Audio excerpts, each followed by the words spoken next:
Sí. Entonces, los profetas siempre introducen con esa actitud de hablar de parte de Dios. Así ha dicho Jehová, ¿no? El caso de Isaías, de Jeremías que hemos analizado. Pero vamos a ver algunas características del mensaje profético.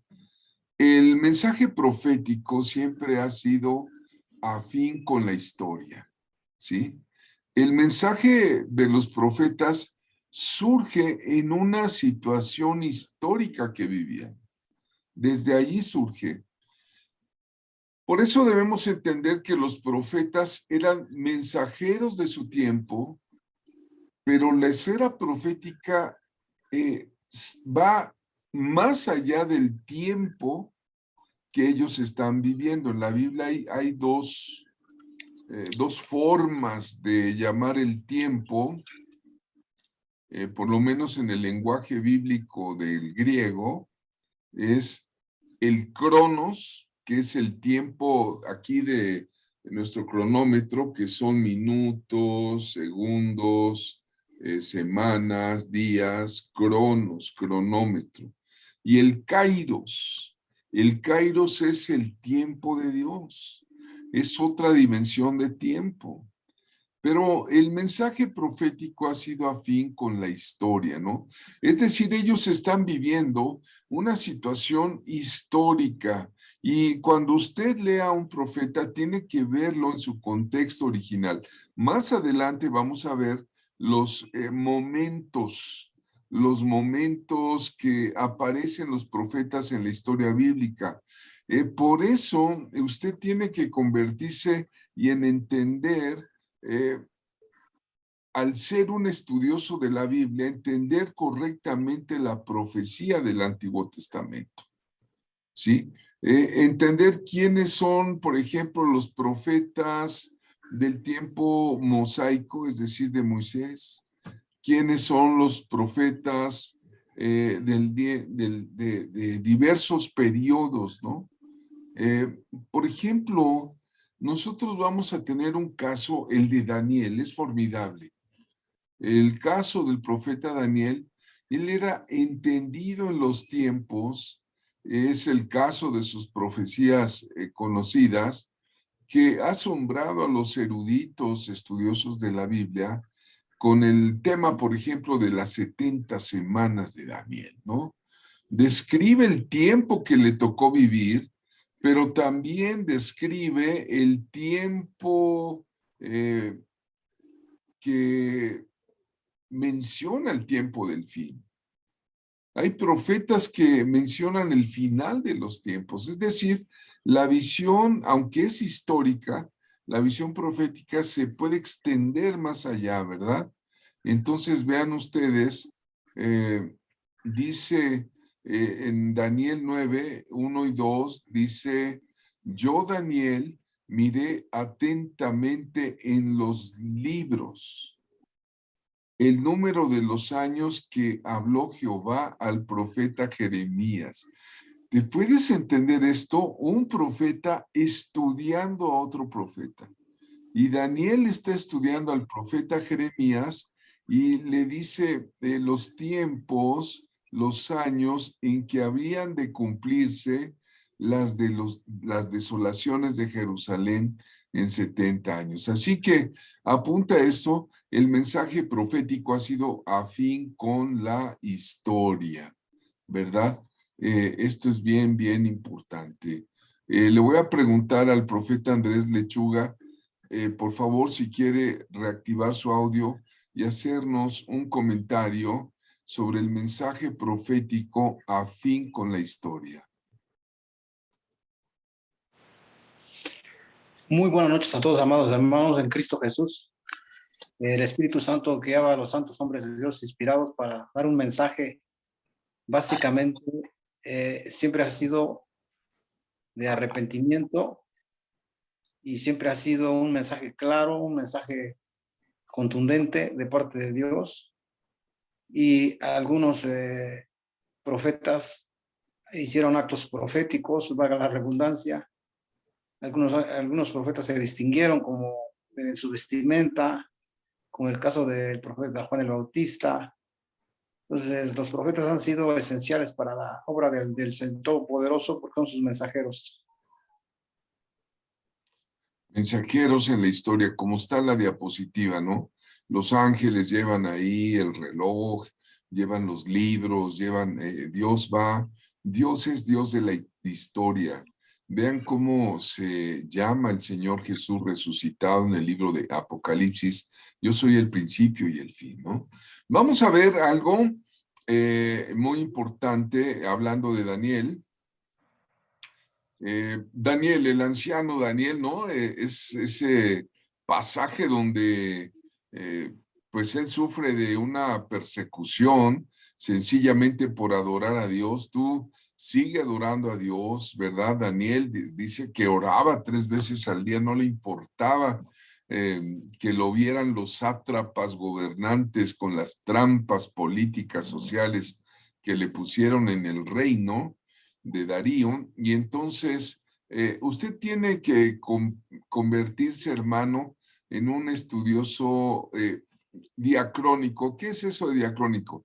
Un estudioso del tiempo en que están hablando para entender correctamente la profecía del Antiguo Testamento, ¿no?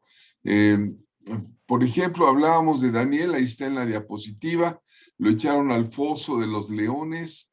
Los leones no pudieron tocarlo porque era un hombre lleno de santidad, ¿verdad? Era un hombre lleno del Espíritu. Gloria a Dios, ¿verdad? ¿Qué es lo que buscan los leones? ¿Qué es La lo que carne. qué huelen los leones? La carne, la sangre. La carne y la sangre, ¿no? Entonces, vean, él era un hombre que no era carnal, vamos a usar esa parábola, no era carnal, no estaba en la carne, él estaba en el espíritu, y aunque lo echaron al foso de los leones, el ángel de Jehová lo protegió, ¿no?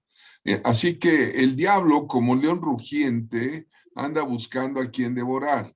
¿Y qué es lo que va a olfatear el león maligno? ¿Qué va a olfatear? ¿Verdad? Las obras de la carne. Ahí están en el libro de Gálatas, ¿no? Entonces, cuidado con eso.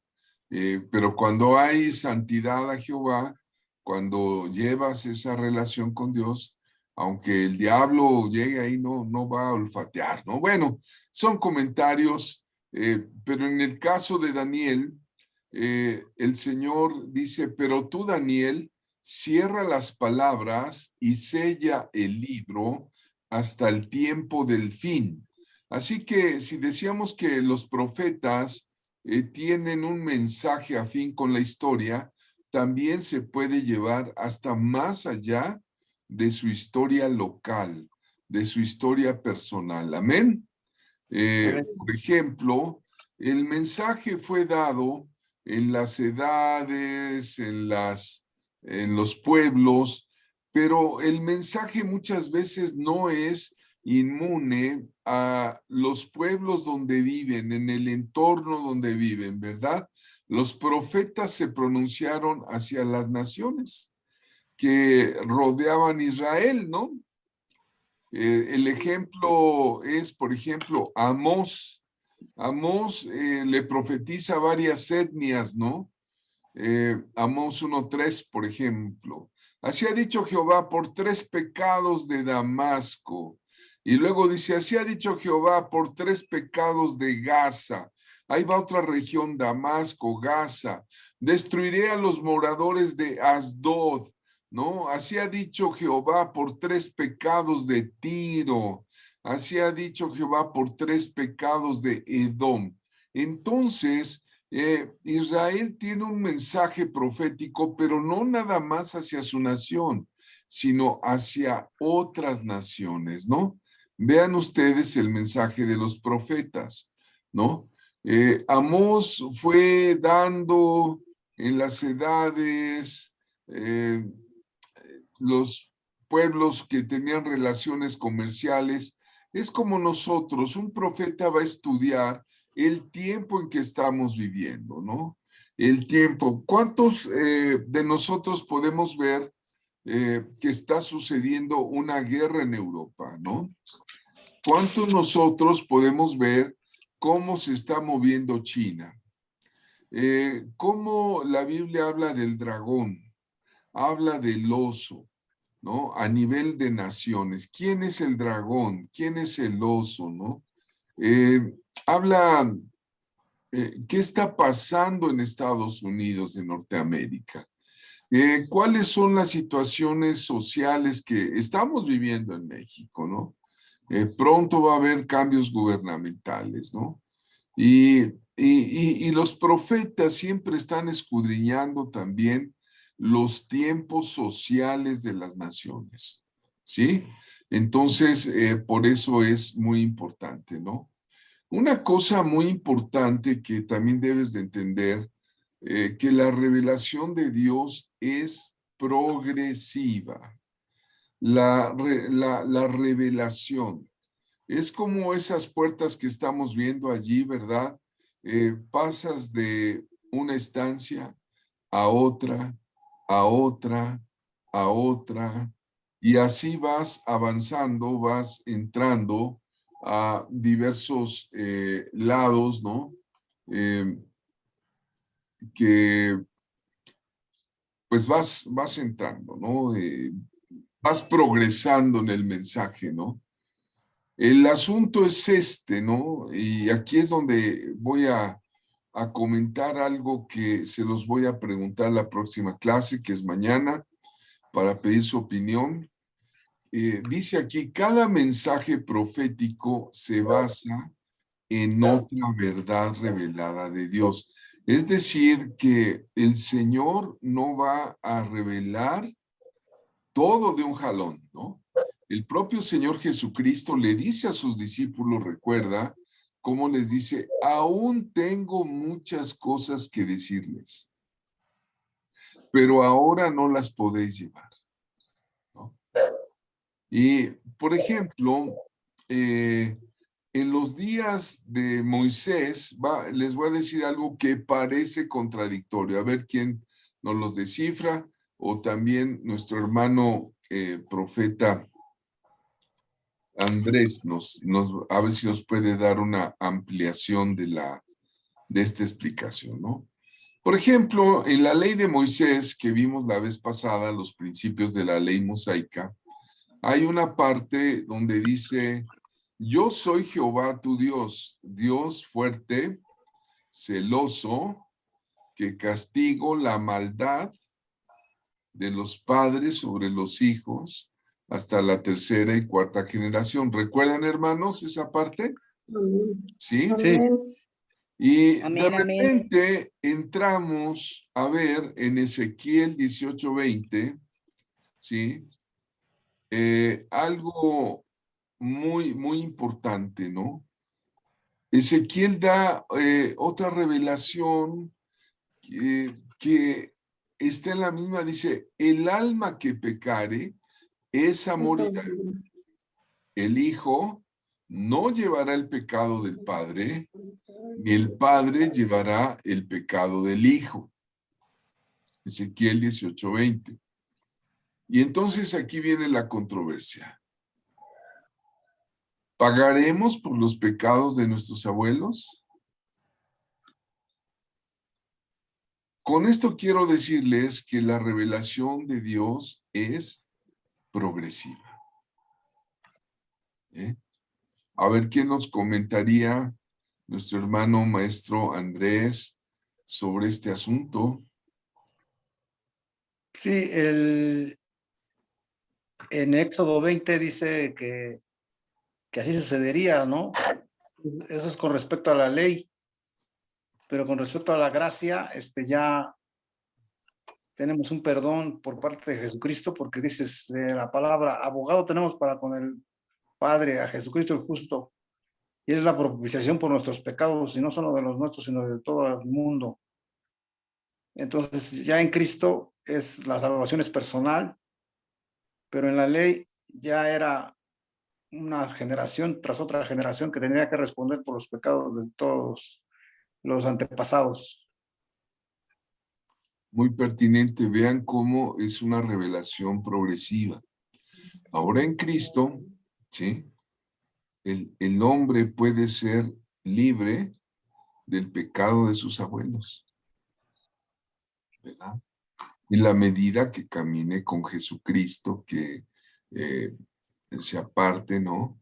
Entonces, vean ustedes cómo la revelación profética también es progresiva, ¿no? Paso a otro punto que es el siguiente. La profecía no siempre es predictiva. Bueno, aquí sucede algo muy importante. La mayoría de la gente y de los cristianos siempre piensan que la profecía te va a decir o a decidir tu futuro. No, no y no. No siempre es predictiva. ¿Qué es predictiva? Que predice lo que va a venir, ¿no? Es un error pensar que la profecía del Antiguo Testamento siempre fue predictiva. Sí, sí puede ser predictiva, pero no siempre. Es un error pensar que la profecía del Antiguo Testamento siempre iba a predecir el futuro, ¿no? Incluso ha habido personas ya aquí en confianza que alguna vez han llegado y me tocan el hombro y ya en una reunión y me dicen, profeta, deme una profecía de lo que va a venir, ¿no? Y tú no puedes llegar y decirle eso a un profeta, o sea, se lo dices, pero pues el profeta te puede decir, oye, yo siempre les digo, la verdad, mira, eh, creo que soy profeta, pero no soy adivino. En el curso anterior vimos que hay una línea muy delgada entre el asunto del don de profecía y la adivinación. La adivinación es del diablo y es algo que el ser humano siempre ha querido, que le adivinen y que la lectura del tarot y que la lectura del café y todas muchas prácticas ocultistas que no tienen nada, pero nada que ver con la profecía del Señor, ¿verdad? Entonces, tú no puedes llegar y decirle, a ver, profeta Andrés Lechuga, predígame, ¿qué va a venir acerca? ¿No? Sí, puede ser que Dios revele, pero un profeta sensato, a veces Dios le dice, mira, va a venir esto, pero no le digas, cállatelo. Mejor ora por la persona. ¿Sí me explico? No sé si me estoy explicando, ¿no? Sí, sí, eso es correcto, profeta. Perdón la interrupción. Adelante, Cuando Andrés. Jesucristo habla con la mujer samaritana, le dice, ve y llama a tu marido, tiempo presente. Y le dice la mujer samaritana, no tengo marido. Jesucristo dijo, bien has dicho, porque 5 maridos has tenido y con el que vives ahora no es tu marido. Y entonces la mujer le dice, me parece que tú eres profeta. Y no le estaba diciendo su futuro, sino le estaba diciendo su presente y su pasado. Vean ustedes, la profecía del Señor hacia la samaritana es un ejemplo clarísimo, muchas gracias, Andrés. Un ejemplo clarísimo, le está diciendo su presente y su pasado, ¿no? Entonces, la profecía no siempre es predictiva. Otro principio profético, vamos a ver. Sí había predicciones absolutas del futuro, ¿no? Por ejemplo, estas predicciones hablan de los propósitos de este Dios de gracia, que Dios tiene un propósito soberano y los hombres podemos estar seguros del cumplimiento. Si el Señor dijo que va a regresar por segunda vez, tengamos la seguridad que va a regresar. ¿Sí? Y un ejemplo que tenemos es la primera profecía, le llaman la primera profecía mesiánica, que habría un Mesías, Salvador, Redentor, que viene la admirable persona del Señor Jesucristo, pero ¿desde cuándo fue esta profecía? Desde Génesis, el principio, Bereshit, el principio, Génesis 3:15. ¿Cómo dice? Y pondré enemistad entre ti y la mujer, entre tu simiente y la simiente suya. Esta te herirá en la cabeza y tú le herirás en el calcañar. ¿Quién dijo esta profecía? El propio Padre Celestial se la dice a Satanás. ¿Sí? La enemistad entre ti y la mujer y entre tu simiente y la simiente de la mujer. Sale. Ahí era una profecía futura que salió de la boca del Padre. Y cuando vino Jesucristo, se cumple. Muchas veces las profecías son en sentido figurado, ¿no? Es una parábola, ¿no? Vemos ahí en la diapositiva el pie del Señor para aplastar la cabeza de la serpiente. ¿Dónde está la parte vital de una víbora? En la cabeza. Y cuando dice, tú le herirás en el calcañar, ¿qué está diciendo? El sacrificio del Señor. El Señor también fue herido, ¿no? Herido por nuestros pecados, ¿no? Eso fue de la desobediencia de la mujer. ¿Qué le parece, profeta Andrés? Sí, desde Génesis se predice, bueno, la primera predicción es esta. Pondré enemistad entre ti y la mujer y entre ti, tu simiente y la simiente suya. Esa te herirá en la cabeza y tú la herirás en el calcañar. Después, cuando Abraham obedece a Dios y va con su hijo Isaac al sacrificio, el ángel le dice, detén tu mano y ven un carnero trabado en un zarzal, ¿no? Lo ven trabado ahí.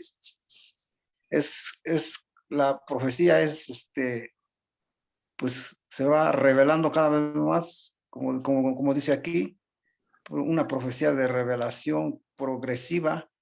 Y Isaías 53, versos 4 y 5 dice, mas el herido fue por nuestras rebeliones, molido por nuestros pecados, el castigo de nuestra paz fue sobre él, y por su llaga fuimos nosotros curados. Ahí ya está ampliando más la revelación que había dicho el Señor desde Génesis, de la profecía. Claro, ¿verdad? Desde Génesis hasta hoy. Ahora, miren, otro aspecto de la profecía, de las características de los profetas, es que hubo predicciones condicionales. Es como aquí dice la diapositiva, hay 3 caminos, ¿no? ¿Verdad? Pero esas predicciones condicionales llevan directamente a la responsabilidad de los hombres, ¿no? Nosotros tenemos una responsabilidad para dar una respuesta adecuada para su cumplimiento. Déjenme darles un ejemplo de algo que yo viví en la iglesia, el Centro Cristiano Comunión. Una ocasión, hace varios años ya, nos visitó un querido hermano y pues un anciano del Señor, el profeta Fernando Pérez Conde. Entonces recuerdo que tomó a una hermana y empezó a dar profecías personales, ¿no? A varios. Y esa ocasión a una hermana le dice, hermana, el Señor me muestra que dejes de quejarte por tu economía y que lo mejor que puedes hacer por tus características, tus cualidades, es que pongas un negocio de comida. Y así el Señor va a sanear tu economía. Y le dio una palabra profética bíblica. Acuérdate de Jehová tu Dios, que te da el poder para hacer las riquezas. Entonces, fíjate, le da una profecía personal que pusiera un negocio de comida y basada en esa escritura, ¿no? Bueno, y yo, pues, era el pastor, escuché perfectamente y pasaron, no te miento, prácticamente 2 años, donde la hermana venía a los cultos de oración a pedir que Dios le bendijera la economía y le bendijera la economía, pero no puso su puesto de comida. Entonces, aquí hay una profecía que es condicional. O sea, cuando alguien recibe una profecía personal, debe caminar por la fe sobre lo que recibió del profeta, ¿no? Entonces, ella venía y decía, y es que mis hijos, y es que el marido estaba separada, no me da lo necesario, vamos a orar, y pues ahí estamos orando, ¿no? Pero el día que, pues yo como pastor le dije, ¿qué le dijo el profeta? Y el día que ella se dedicó y compró un brasero, compró el carbón, compró un de esos comales chaluperos, puso un puesto de fritangas afuera del patiecito de su casa. Puso 3 sillas. Mira, se le empezó a juntar la gente. Y se le empezó a juntar la gente. Y se le empezó a juntar. Y entonces llega, después de 2 años, a decir, hermanos, gloria a Dios, aquí está mi primicia, pastor, está mi ofrenda, hizo pacto de desvar y todo. Y mira, de veras que le creció, al rato ya tenía, no un brasero, tenía ya más o menos una cocinita así, improvisada. Hoy día, su hijo terminó la carrera de medicina, su hija también, y ella pudo solventar los estudios de ellos con su trabajo, porque se puso a vender molotes, chalupas y todo, todas las noches, y le entraba en la economía. ¿Por qué se tardó? Pues porque quiso, ¿no? Y cuando yo le recuerdo, ¿se acuerda que el profeta Fernando le dijo a usted? ¿No? Entonces, nosotros, cuando recibamos, en este caso es un ejemplo de una profecía personal, caminemos por la fe sobre lo que recibimos. Hay predicciones condicionales, ¿eh? Hay profecías que para su cumplimiento tenemos que llevar, ¿no? El caso de Jonás, ¿no? Jonás no quería ir a Nínive, pero cuando Nínive se arrepintió, un arrepentimiento nacional, porque Jonás les decía, va a ser destruida dentro de 40 días. O sea, la profecía era clara, ¡pum! Esta ciudad va a ser destruida y entonces en 40 días Nínive será destruida y entonces los ninivitas creyeron a Dios, proclamaron ayuno, se vistieron de cilicio, ayunaron hasta los animales. Ve la condición del arrepentimiento, ¿sí? Y al mostrar un arrepentimiento nacional, ¿qué pasó? Pues no se destruyó a los 40 días, ¿no? Vean ustedes, la profecía también tiene una parte condicional, ¿vale? No sé si me estoy dando a entender, profeta Andrés Lechuga. Sí, la profecía personal es condicional, de acuerdo, como muy bien lo acertó, de acuerdo a la fe, y entonces tenemos que orar que nuestra voluntad sea afectada por la fe para poder cumplir la profecía personal. Nuestra voluntad debe de ceder ante el Señor, rendirnos ante el Señor. Entonces no ha sido fácil, pero empecemos pidiendo perdón a Dios porque hemos recibido profecías personales y no hemos hecho caso, pero roguemos a Dios que nuestra voluntad sí esté ligada a la profecía, o que nuestra voluntad esté influenciada por el Espíritu Santo para que, como está escrito en la palabra, el hacer tu voluntad me ha agradado. El hacer tu voluntad me ha agradado. Me gustó mucho eso también de pedirle perdón a Dios. Si recibimos una profecía y no hemos caminado por la fe con ella, ¿no? Entonces, bueno, otra característica es que toda profecía bíblica se centra en Jesucristo. El Señor Jesucristo es el autor y consumador de la fe. ¿Verdad? Dice en una parte de Apocalipsis que el espíritu de la profecía es ¿qué? Es el Señor. Entonces la profecía que lleva es cristocéntrica. No quiero decir llegar y dar un bibliazo, ¿no? Porque no, sino la interpretación de Cristo, su compasión, su amor, el perdón, el arrepentimiento, ¿verdad? El testimonio de Jesucristo es el espíritu de la profecía. ¿Sí? Siempre que hay un testimonio de Jesucristo, prácticamente estás ya profetizando. Siempre que estás dando testimonio de quién es Jesucristo, de lo que está haciendo en tu vida, de lo que esperas que Él hará, eso es ya profecía. Jesús está en el centro de la profecía porque Él es el tema central de todas las escrituras. Créanme, amados hermanos, que nadie ni nada puede compartir el centro del escenario de las escrituras. Ya lo dije ahí en Apocalipsis 19:10, dice, el testimonio de Jesús es el espíritu de la profecía, ¿no? ¿Qué le parece a usted? ¿Qué nos dice mi querido hermano Andrés? Sí, el cumplimiento de las profecías, la de Isaías 53, versos 4 y 5, ese cumplimiento se dio hace casi 2000 años cuando Jesucristo fue crucificado en la cruz. Pero todas las profecías se han cumplido en Cristo, se cumplen y se cumplirán, porque hay unas profecías en Apocalipsis que se van a cumplir, pero solamente en su segunda venida.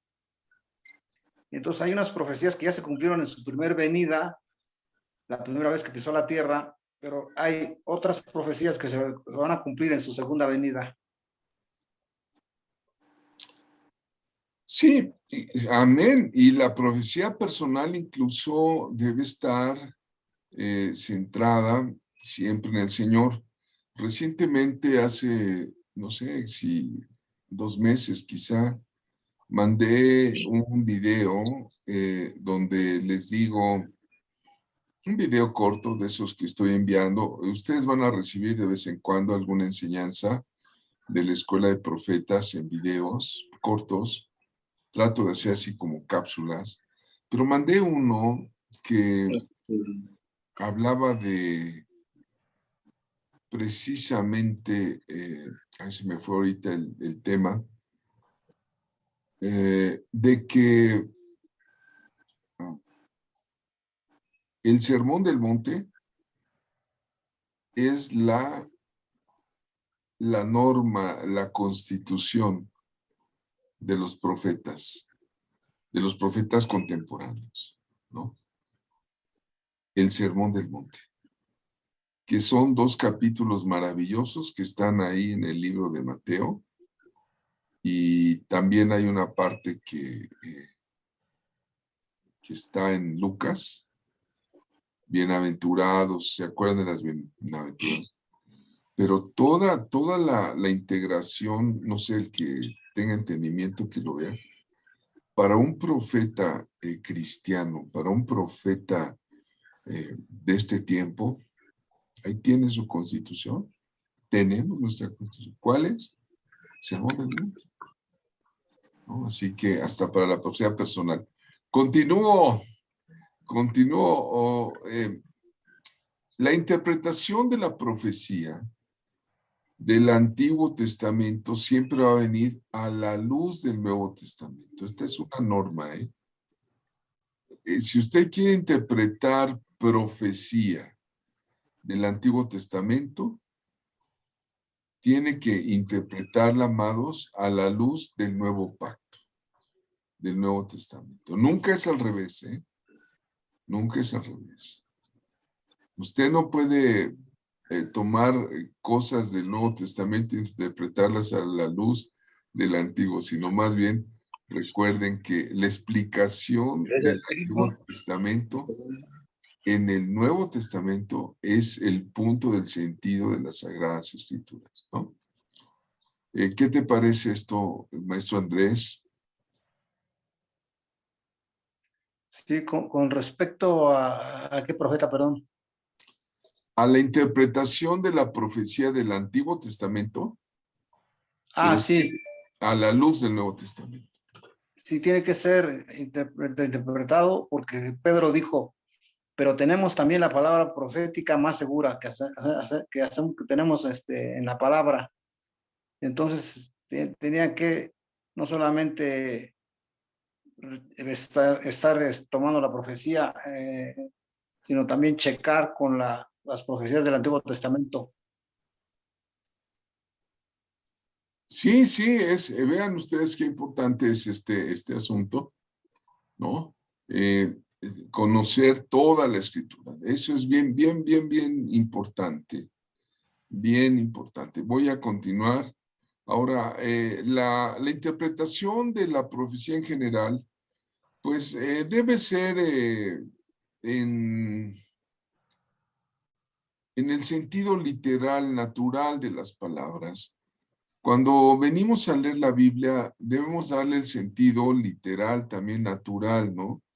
Muchas predicciones sí se dan en lenguaje figurado, que puede o no se puede entender, pero si vamos al sentido literal de la escritura, es lo mejor. Por ejemplo,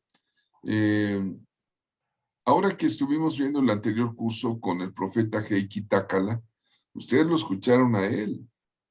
Él era un vidente en el sentido sano de la palabra, ¿no? El profeta ya vimos que también es llamado vidente, como Samuel. Vidente es alguien que ve, y él decía, puedo ver esto en tu vida. A veces detenía la palabra, la clase, y al final el profeta Heikki daba una palabra, veo esto en tu vida. Y yo siempre le decía, Heikki, tú en lugar de profeta pareces poeta, ¿no? ¿Por qué? Porque él hablaba mucho en lenguaje figurado, ¿no? En lenguaje figurado, entonces, pero puse el ejemplo del profeta Fernando Pérez Conde con esta hermana. Le dice, el Señor me muestra que pongas un puesto de comida y vas a prosperar, ¿no? Pero ¿en base a qué palabras él la dio? Acuérdate de Jehová tu Dios, que te da el poder para hacer las riquezas, ¿no? O sea, ella le pedía sustento y riquezas, dame bien, dame prosperidad. No, no, no. Dios no te da directamente así las riquezas, ¿no? Como muchos quisieran, ¿no? O quisieran, no. Nos da el poder para hacer las riquezas. Es decir, nos da la capacidad, las capacidades para generar productividad, ¿no? Para buscar el trabajo, para etcétera, lo que tengamos que hacer. Entonces, pero vean ustedes cómo textual, por ejemplo, ¿no? Voy a ver a esto que estoy diciendo, está la profecía, ahí está Jesús, su mamá Miriam, Joseph, ¿no? Cuando Jesús nació en Belén de Judea en días del rey de Herodes, esto está en Mateo 2, vinieron del oriente a Jerusalén unos magos diciendo, ¿dónde está el rey de los judíos que ha nacido? porque su estrella hemos visto en el oriente y venimos a adorarle. Y oyendo esto, el rey Herodes se turbó y toda Jerusalén con él. ¿Y qué hace Herodes? Convocado los principales sacerdotes y los escribas del pueblo, les preguntó. ¿Qué les preguntó Herodes? ¿Dónde había de nacer el Cristo? Estaba profetizado. ¿Dónde había de nacer el Cristo?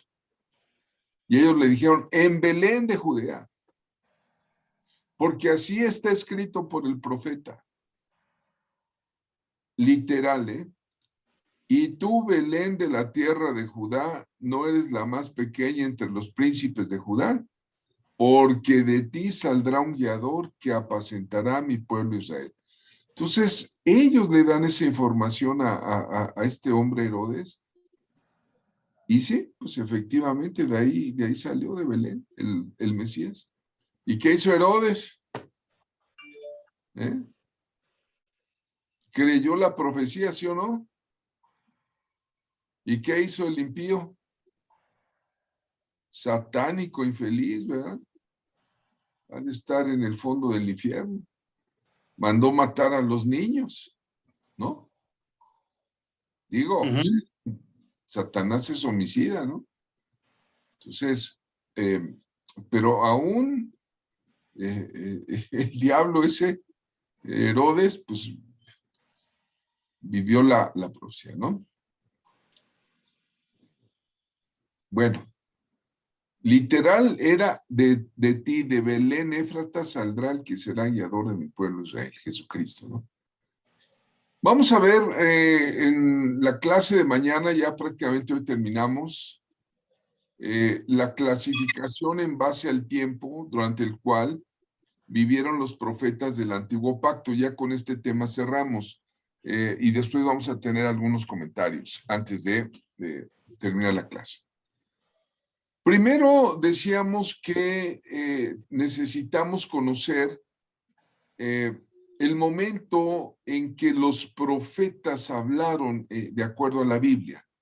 Las edades, las dispensaciones, también se llaman edades o dispensaciones de la historia profética en Israel, ¿no?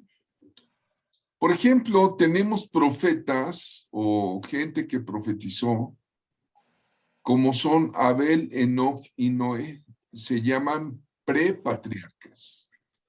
Y vean ustedes en la diapositiva están las fechas, del 4000 a 1920 antes de Cristo, ¿no? Luego sigue un grupo de profetas que son los patriarcas. ¿Quiénes son los patriarcas? Abraham, Isaac y Jacob. Y podemos considerar incluso hasta José. José, el bisnieto de Abraham. Y luego viene otro grupo de profetas del periodo mosaico o de Moisés. ¿Quiénes son ellos? Vean, ahí están las fechas. 1571, 70 al 1050. ¿Quiénes son? Moisés, Miriam, su hermana, aparece Aarón, aparece Ana, Débora, que es ya del tiempo de los jueces, y de repente empiezan los profetas del periodo monárquico. ¿Qué son las monarquías? Los reyes de Israel. Ahí viene un tiempo y aparece Samuel. Samuel es la transición entre jueces y reyes.